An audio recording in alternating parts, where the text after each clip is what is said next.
Hi loves, welcome to our channel. Today I'm going to show you how I decorated and customized my Nintendo Switch Lite. Okay, let's get started. I usually keep my Switch Lite in this official Nintendo carrying case. I purchased it from Target for about $20. Unfortunately, I don't like it as much as I thought that I would. I realized that since it's made of fabric and it's a light color, it's prone to stains. Also, there's no indent or space that would comfortably fit and protect the back bumpers like I've seen in other carrying cases.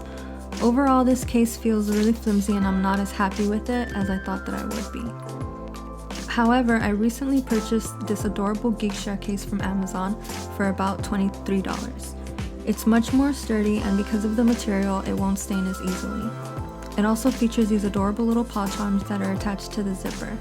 I like that the zipper slides open and closed very easily. The inside is this gorgeous pink color. It also comes with this peachy colored strap that can be attached to your device. It features 8 of these cute stretchy pockets for games and a zipper mesh pouch for any other small accessories. You can pull this Velcro tab and lift the panel to reveal the area where your Switch should go. There aren't indentations for the back bumpers, but the pocket's deep enough and the case itself is hard enough that I feel that my device is protected. Also, it's really cute and it has paws on it, so you can't really beat that. Alright, now we can jump into turning our dark gray Switch into a beautiful pastel pink Switch. I'm going to be using this baby pink skin that I purchased from StickyBunnyCo on Etsy. I believe it was about $25 after shipping. Before trying to place the skin, we first have to rid the surface of debris and skin oils.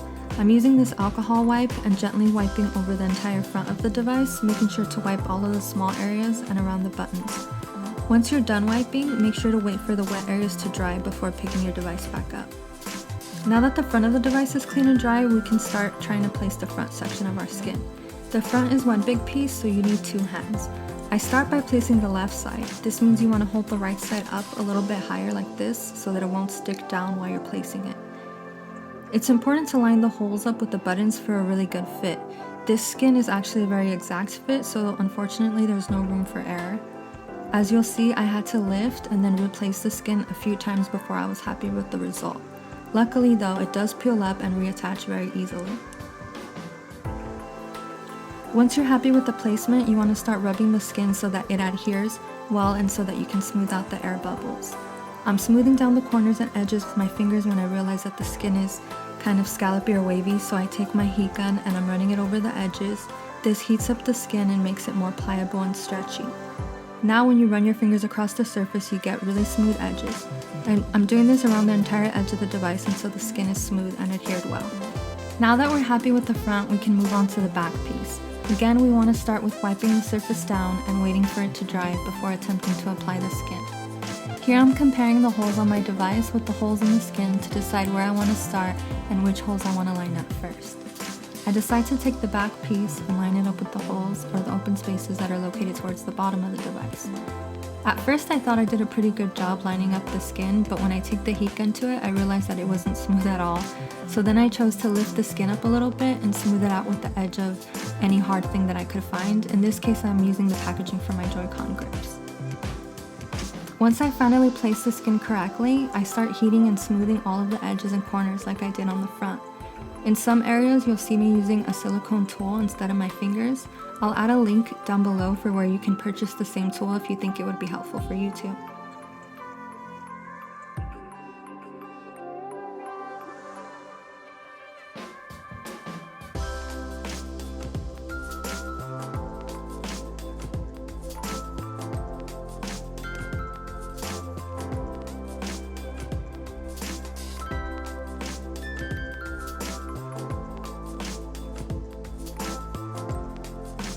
Okay, I think we're done with the back skin. It's not perfect, you can see small gaps, but I'm okay with that.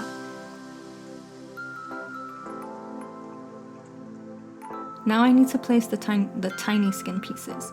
I noticed that the small pieces are kind of rigid, so I heat them up a bit with this heat gun before placing them. This makes it easier to stretch the material so that it fits around the edges better.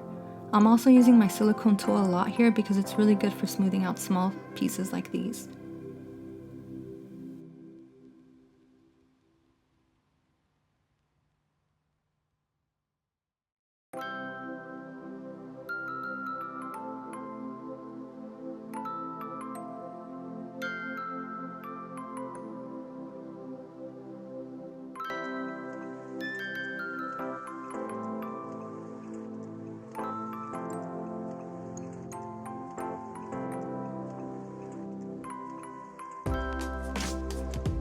And we're finally done. Yay, my Switch is now pink and I couldn't be happier.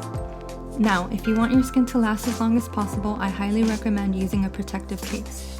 This is a rhinestoned hard case from our website. It's very easy to put on. Just place the device into the back piece and then snap the front piece on like this.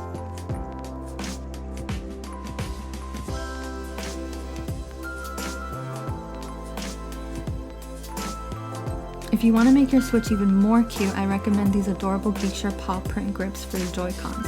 I purchased this pack from Amazon for about $4 and it comes with 4 grips.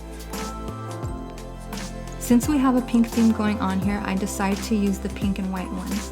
Here I'm trying to decide which paw should go on which side. These are stretchy, which makes it easier to place them over your Joy-Cons. Unfortunately, my long nails make it a bit harder for me, so I decided to use a pair of tweezers to help me get the grip fully over the Joy-Con.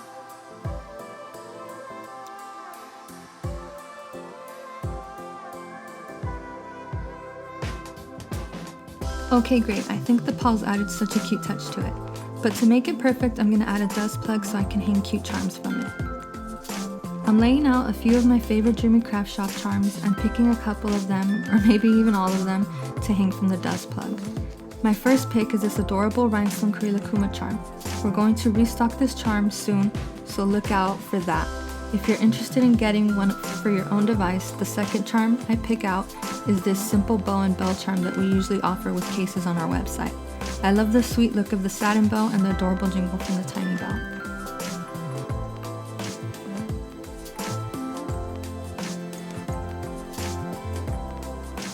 If you aren't very into rhinestone or decorative cases, you can always decorate your skin with cute stickers like I'm doing here. I'm using one of my favorite Sanrio My Melody sticker sheets from Japan. If I can find any more of these online, I'll share a link below. If these aren't your style, you can use pretty much any cute stickers that you have. And if you're anything like me, now is the time to break out some of those special stickers that you've been saving up.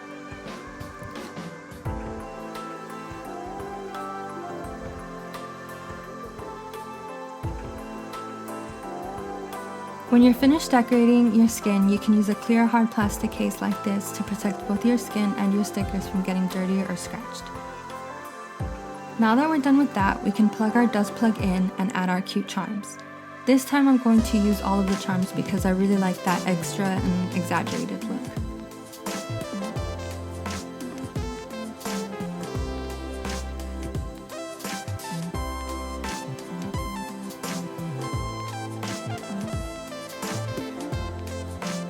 Lastly, I wanted to show you these cute clear containers that I got for my Switch games. I decided to decorate these with stickers too, just to add a personal touch and make them a little cuter. I'm actually using the same sticker sheet that I used on the Switch itself. This way, hopefully if everything matches, it'll be easier to keep these games together with the console. I have a few different portable consoles and a lot of games, so it's easy to mix them up if I'm not paying attention. Alright, now that we're finally done and everything is as cute as possible, we can pack everything up. I removed my charms and placed them in this cute mesh pocket along with a game case. The actual Switch I placed behind the mid panel like I showed earlier. You can also take your games out of the plastic case and store them in these cute little stretchy pockets if you'd like. I love that there's a D-ring on the outside of the case. This means I can clip my Dreamy Craft Shop wrist strap onto it and hold the case so much more comfortably. That's all for today's video. Thank you so very much for watching. Please let us know what you think in the comment section below.